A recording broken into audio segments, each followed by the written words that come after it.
I really enjoyed the show. What I've seen of it so far, I think it's just I can already tell it's just I've watched 4 episodes, but I watched them like straight through. But I just wanted to begin by asking what it was that initially attracted you to getting involved in Truth Seekers. I think two things. I think one, the script is a delight and is incredibly funny on the page, and also really sweet. The sweetness of the whole show, I think, really came through in the script, and that it came from maybe like a place of searching or of needing to find I don't know, like new truths in one's life. I felt like all of that was really there, and I like all that stuff.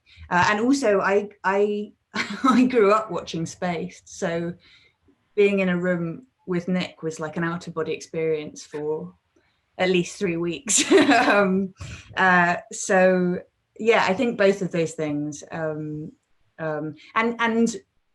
I really like the paranormal, and I like series that are like bold enough to look at how kind of reality spaces operate and what's possible within them. Yeah, because I mean, well, in the first couple of episodes at least, I mean, your character seems like a straighter character in regards to the kind of more overtly comedic roles that Samson and Nick play. How was that dynamic on set? Because I guess you were still around them and in the same rooms when they were being really sort of quite silly and irreverent. I just wondered if it was quite hard at times to kind of keep a straight face when you were having to be quite focused in the scene, I'm sure. Yeah, I think what I learned was that it can be quite hard to play the straight man, especially Astrid. Is quite close to reality all the time. There's not there's really no irony in Astrid. She's quite earnest in the way that she receives information, and well, Nick has like a superpower for. I mean, the man is made of funny stuff, and he knows exactly how to needle Samson. And I felt like I think it was like a domino effect. Like he would needle Samson would corpse, and then something about Samson's lovely face, all full of grins and laughter, would send me. So I think like, yeah, Nick knows his power, and that's the issue. Yeah. He knows only too well that he, yeah, I don't know, he can send everyone into laughter really quickly, really suddenly. And I mean, no matter the kind of surroundings, be it a paranormal, be it horror, be it comedy, or whatever the kind of genre, is your approach to playing a character just always the same? Is it always just about getting to the kind of truth of the role at hand, despite the kind of genre it might sit in? I think my approach to different characters probably is quite similar. Like you need to know in a kind of overarching way what the character's want is and what the character's need is, and whether those two things conflict. But I think there's also like stylistically, this was quite unlike other work I've done recently, and finding something for Astrid that I think feels like a little bit cartoony at times almost.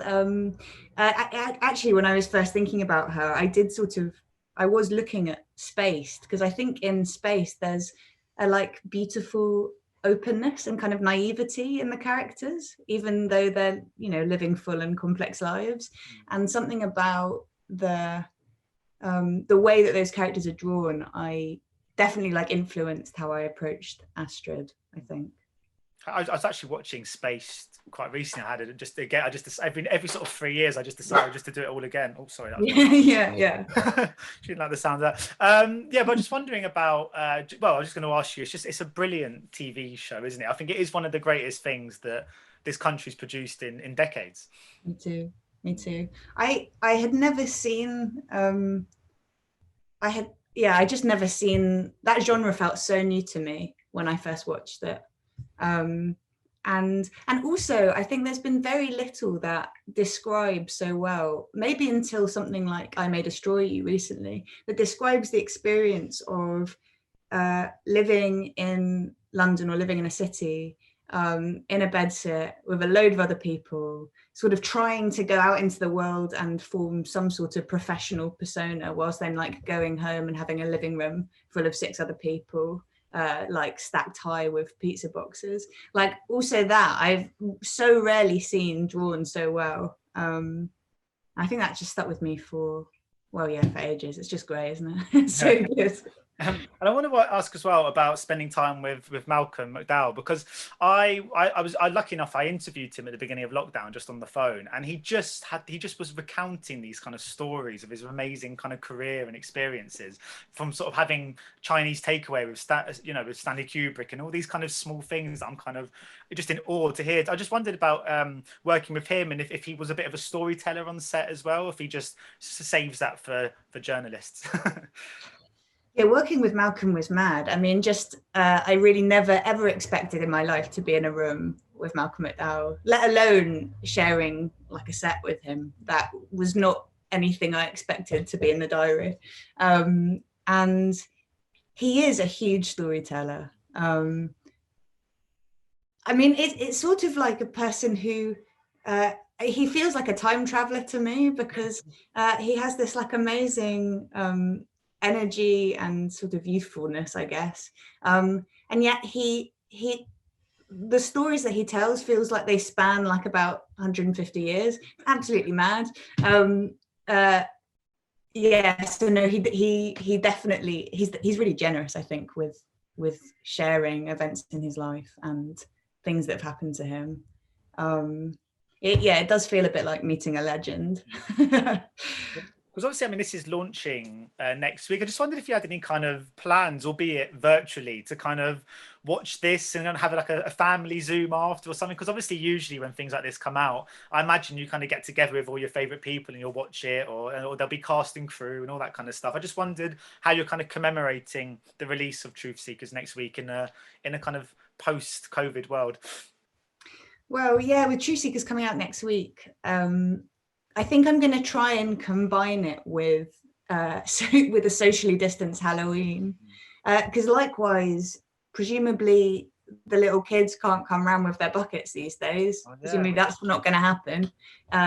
Presumably you can't give them a first load of sweets. Apparently that's not on. So I think maybe some sort of new Halloween ritual needs to be created sort of from the ground up, and maybe that can include watching Truth Seekers with my household only. Yeah, I mean no doubt I'll maybe like a sort of costume Zoom is a good idea. I sort of don't want to commit myself to that. Because, no, you never want to commit yourself to anything with costume. No, I don't. The last minute, especially not on Zoom. No. But yeah, I don't know, some sort of Halloween safe festival, including Truth Seekers. Yeah. So do you? So this is quite a big question, but do you believe in the kind of supernatural? Do you believe there could be kind of ghosts out there and that and all that kind of side of things that this series explores? I do. I'm open to a sort of paranormal realm, I think would be my answer.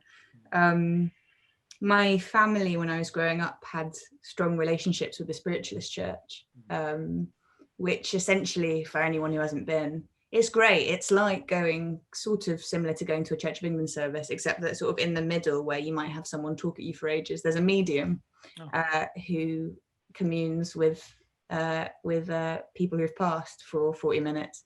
And arguably of the two, I'd say that's more interesting and entertaining. But yeah, as a result, I think regardless of whether you sort of turn 15 and you get really sort of cross and you want to know what's real and what's true, the real joke is on you, because a question mark, I think, will be left hanging for your life if you start somewhere like that. So yeah, so I'm open, and my dear grandma passed a couple of years ago, and she was fully immersed in the spiritualist church, and so I will always stay open in case she wants to pay a visit. Yeah. And I was wondering too about you've got a joint artistic director at a Fids company, and I was wondering about how this year's been for you on that front, because obviously, I mean, there's been many industries that have really suffered this year, and the theatre industry is famously one that's really. So I just wondered about how it's been navigating your way around kind of having this kind of responsibility of being the joint artistic director there, and having obviously a year without audiences and bums on seats. this has been an awful year for theatre, is the short answer. And I can't see it getting any easier at the moment. I mean, the Arts Council continue to do really amazing work. And that funding is starting to reach small companies again. But I think the real fear is that currently we don't have a sustainable system. You know, operating at a quarter or even half capacity is not sustainable. Like, margins in theatre were already so thin, so tight.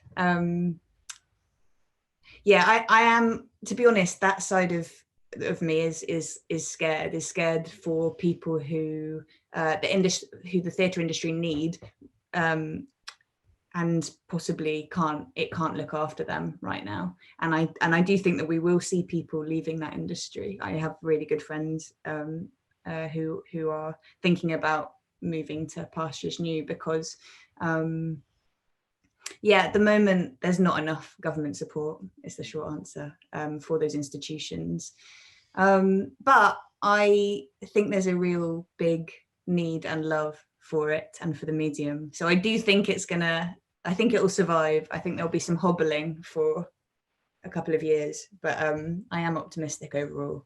But yeah, more government money would be great. And I was wondering too about what's sort of then next for you. Have you got any kind of projects in the pipeline, and how have you found kind of in lockdown and stuff the whole auditioning process? I guess is it too dissimilar to what it used to be? Because I guess there was so much sort of self tapes and stuff.